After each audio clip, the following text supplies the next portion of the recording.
Astro Guide Channel မှာကြိုဆိုပါရရှင်။ Astro Today ယနေ့နှစ်ခတ်အစီအစဉ်ရဲ့2025ခုနိုဝင်ဘာလ29ရက်နေ့အတွက်ဆောင်ရွက်ရမယ့်နှစ်ခတ်အချိန်အခါတွေကိုကျမအိမ်တွင်မို့နဲ့မတ်ရွှေရုံပြေတို့မှတင်ဆက်ပေးသွားမှာပဲဖြစ်ပါရရှင်။ 2025ခုနိုဝင်ဘာလ29ရက်နေ့ကျတာရီနေ့သားသမီးများအပေါ်ပုံမှုပြီးထီအောင်မှုရှိနိုင်တဲ့ကောင်းမွန်တဲ့နှစ်ခတ်9ပါးနဲ့မိမိတို့လူဝင်ကိစ္စရပ်များဆောင်ရွက်နိုင်ရန်နှစ်ခတ်ချိန်ခါကောင်းများကိုတင်ဆက်ပေးသွားမှာဖြစ်ပါရရှင်။နနက်10:20မိနစ်မှနနက်10:40မိနစ်အတွင်းမှာတော့ဖုန်းကန်ကြီးမြင့်မဲ့တနက်ခတ်ကိန်းကြောက်တဲ့ချိန်ပဲဖြစ်ပါရရှင်။နေ့လယ်12:38မိနစ်မှနေ့လယ်12:58မိနစ်အတွင်းမှာတော့စမ်းထောင်မြင်ပြီးမြစ်တာရီကန်ကောင်းမွန်စေမဲ့စုံနှစ်ခတ်ကိန်းကြောက်တဲ့ချိန်ပဲဖြစ်ပါရရှင်။နေ့လယ်1:42မိနစ်မှနေ့လယ်2:02မိနစ်အတွင်းမှာတော့ဘာပဲလို့ထို့ထရောက်ရှိအောင်မြင်မဲ့ဒီနှစ်ခတ်ကိန်းကြောက်တဲ့ချိန်ပဲဖြစ်ပါရရှင်။နေ့လယ်1:32မိနစ်မှနေ့လယ်1:52မိနစ်အတွင်းမှာတော့ရာထူးစာအာဏာကြီးမြင့်မဲ့တီဖြူနှစ်ခတ်ကိန်းကြောက်တဲ့ချိန်ပဲဖြစ်ပါရရှင်။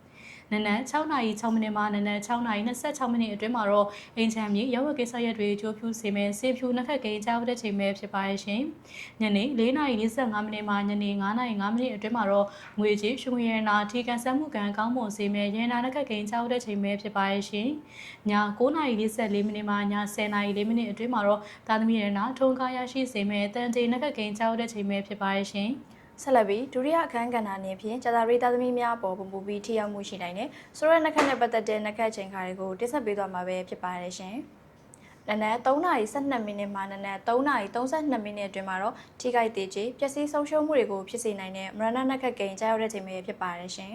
။နနက်6:06မိနစ်မှနနက်6:26မိနစ်အတွင်းမှာတော့အမှုအခင်းပြဿနာစိတ်ပူပန်တောကတွေကိုဖြစ်စေနိုင်တဲ့တောကနှစ်ခတ်ကိန်းကြားရောက်တဲ့ချိန်ပဲဖြစ်ပါတယ်ရှင်။နေ့လယ်2:58မိနစ်မှနေ့လယ်3:18မိနစ်အတွင်းမှာတော့ဆုံးရှုံးပျက်စီးမှုတွေကိုဖြစ်စေနိုင်တဲ့10တိုင်းနှစ်ခတ်ကိန်းကြားရောက်တဲ့ချိန်ပဲဖြစ်ပါတယ်ရှင်။ည7:17မိနစ်မှည7:31မိနစ်အတွင်းမှာတော့မိတ်ဆွေတင်ကားဟာတွေဆုံးရှုံးပျက်စီးမှုကိုဖြစ်စေနိုင်တဲ့မိတ္တုနှစ်ခတ်ကိန်းကြားရောက်တဲ့ချိန်ပဲဖြစ်ပါတယ်ရှင်။ဗုဒ္ဓဟူးနေ့ညတကောင်ကျော်ပြီးကြာသပတေးနေ့အကူနနက်12:25မိနစ်မှနနက်12:45မိနစ်အတွင်းမှာတော့အလုတ်စီဝါထိခိုက်ဆုံးရှုံးမှုတွေကိုဖြစ်စေနိုင်တဲ့ဘင်္ဂနှစ်ခတ်ကိန်းကြားရောက်တဲ့ချိန်ပဲဖြစ်ပါတယ်ရှင်။ယခုဖော်ပြပေးခဲ့တဲ့နှစ်ခတ်ချိန်ခါရဆိုရင်တော့ကြာသပတေးသားသမီးများပေါ်ပုံမူပြီးထိရောက်မှုရှိနိုင်တဲ့နှစ်ခတ်ချိန်ခါတွေပဲဖြစ်ပါတယ်ရှင်။ဒီနှစ်ခတ်ချိန်ခါတွေကိုသမီးတို့ရဲ့ဆရာဦးဆရာကိုမှကိုယ်တိုင်အသေးစိတ်တွက်ချက်ပေးထားတာပဲဖြစ်ပါတယ်ရှင်။သမီးတို့ရဲ့ယနေ့နှစ်ခတ်အစီအစဉ်ကိုကြည့်ရှုအားပေးခဲ့ကြတဲ့မိဘပြည်သူများအားလုံးကိုကျေးဇူးတင်ပါတယ်ရှင်။